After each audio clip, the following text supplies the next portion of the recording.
Un camp de fortune de Dar al-Balah, abritant des Gazaouis venus d'autres localités, totalement détruits par des projectiles israéliens. Les chars de l'État hébreu sont entrés lundi matin dans la ville du centre de la bande de Gaza pour la première fois en 21 mois.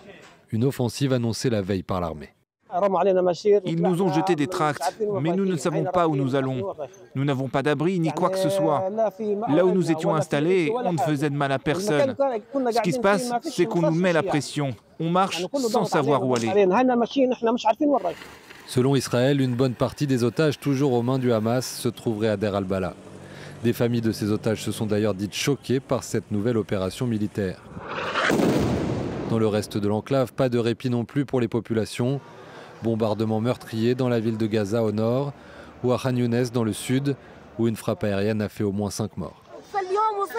Nous sommes arrivés à un stade où nous n'avons plus aucune attente, où nous n'attendons plus rien de personne. Quand ils ne meurent pas sous les bombes, les Gazaouis sont victimes de la famine.